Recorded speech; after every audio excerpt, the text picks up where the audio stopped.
All right, so let's get down to business. Let's talk about something that can put some more money in your pocket, and that is your self-published book. So as a Producers Club member, you get the template of the self-published book that we give you.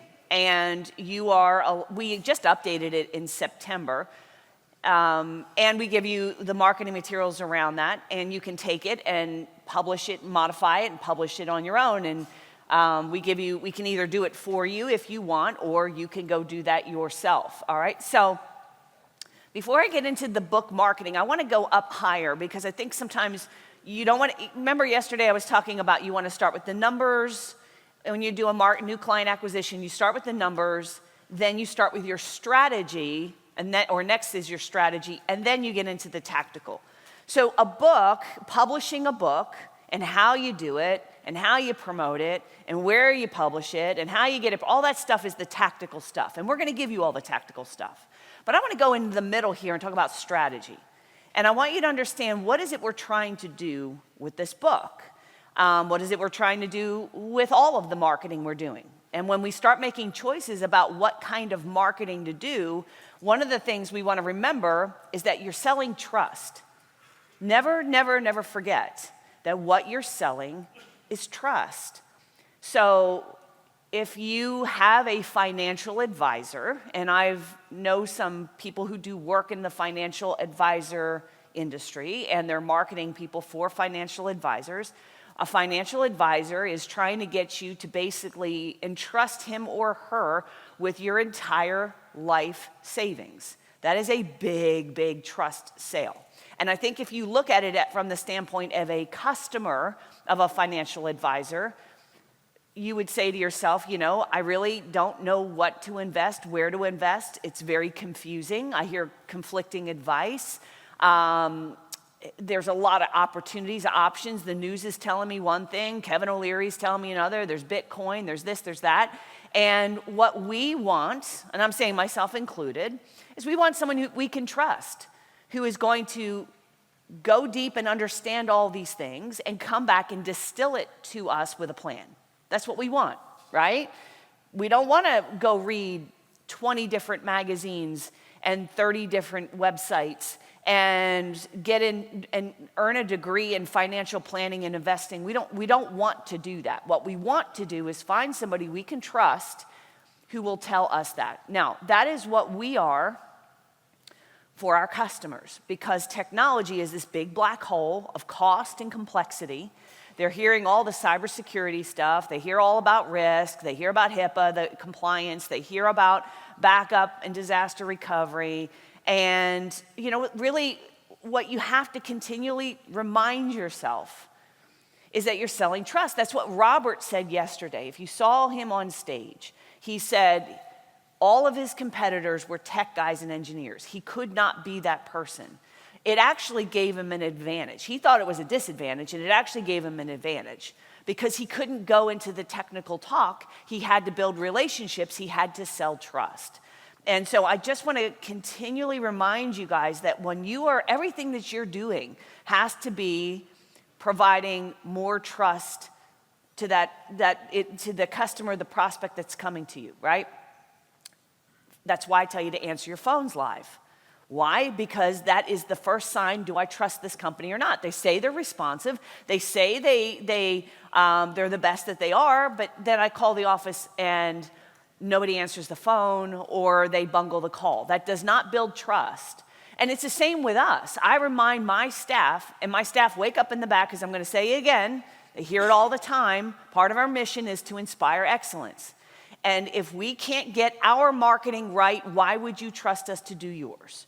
So I can't have emails that go out with typos. I can't have a web form that doesn't work. I can't afford it because we have this brilliant marketing, and one technical flaw makes it undermines everything we've just done, right? So I can't have that. We've got to get it right. What's one of our brand promises is 100% right 100% of the time. That's what we strive for. That is a very high bar, And it's not for everybody. And if you're kind of one of those people that, hey, people make mistakes, it's how it is, then you probably shouldn't work here, because we want to try and get 100% right 100% of the time. Why do we do that? Because it builds trust and it maintains trust.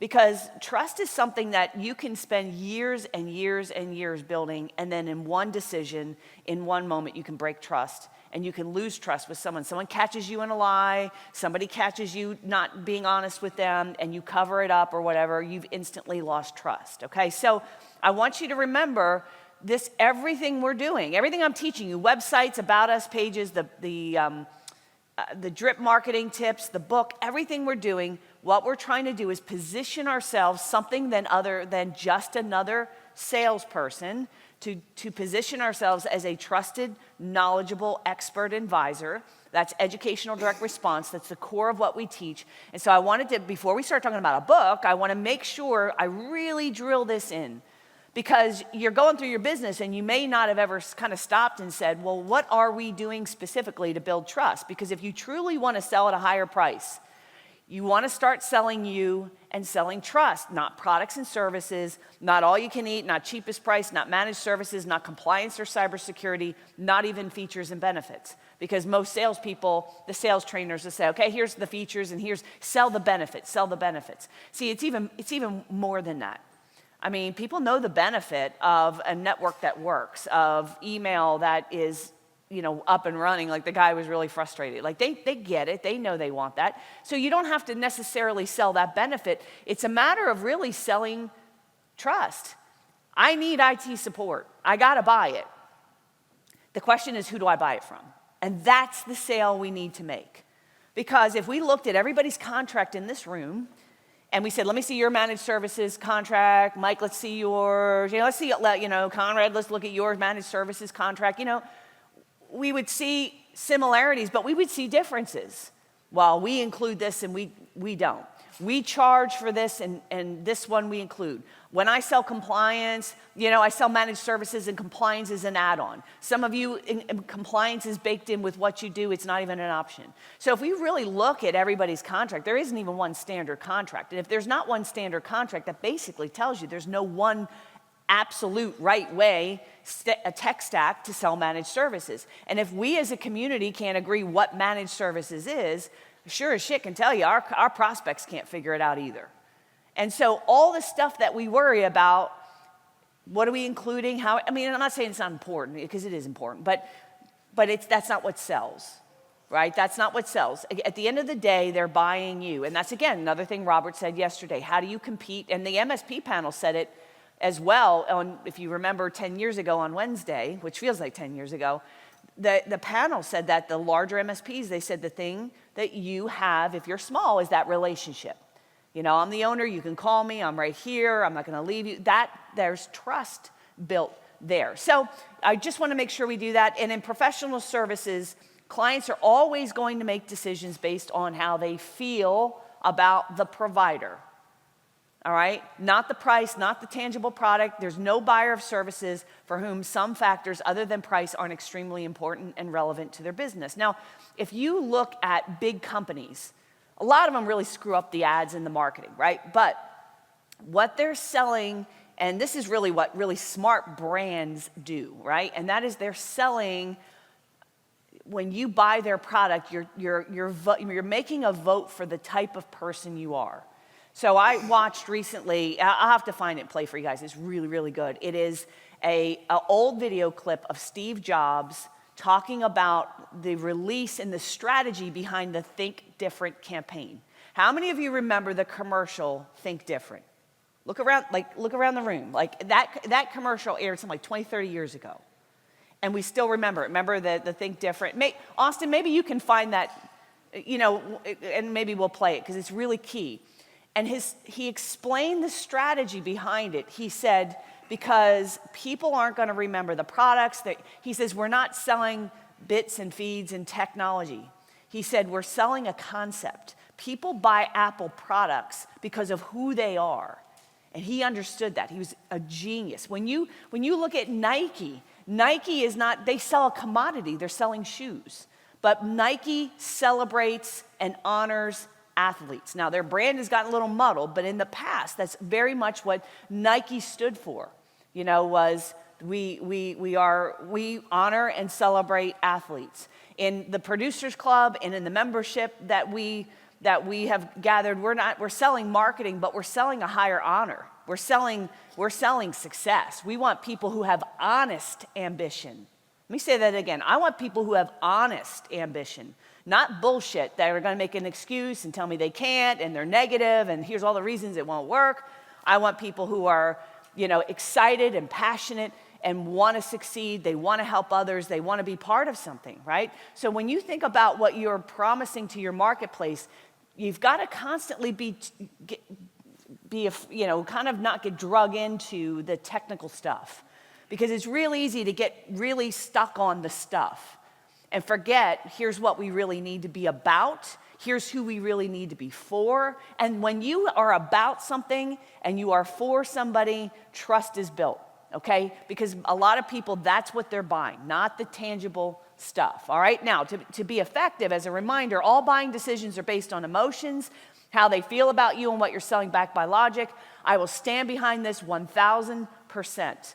It is based on, now if I get down to it and there's two providers and I feel that I like them both and they're both going to do a good job, might go to the cheaper price. But every day in America, everywhere in this room, you guys are selling at a higher price point than your competition and you're beating them. And that's because you are giving that prospect a sense of feeling. Now, if you remember boot camp, I think it was 3 years ago, I took all the testimonial responses that came back from that testimonial email, because in Rapid, we have everybody send out an email to their customers, and it's designed to get testimonials back. And I took all the raw data that came back from that, and I went through and I literally stick counted, highlighted, no artificial intelligence, although that would have made it easier. Personally went through, read them all, highlighted commonalities. And one of the things is, one of the questions is, if you were talking to somebody who's thinking about hiring us, what would you say to them that, the questions pose something like that? And they all said something, I just feel like these guys were going to do a better job. Over and over again, people, if you really listen, people reveal themselves without even knowing it. People will say, well, when I do interviews of your customers, and I've done this for years, where you give me a dozen of your customers, I'm going to call them, I'm going to talk to them, tell me about your relationship, what do they do for you, what were the circumstances under which they hired you, and why did you go to them instead of anybody else? Did you get bids from anyone else? Did you talk to any other providers? And every single time I ask that question, they over and over again start their answer with, I just felt like they were more honest. I felt like they would be more competent. I felt like they were the better deal, right? No matter what it is, it's always feelings. So you got to understand that you're in the business of selling and marketing you, not products and services.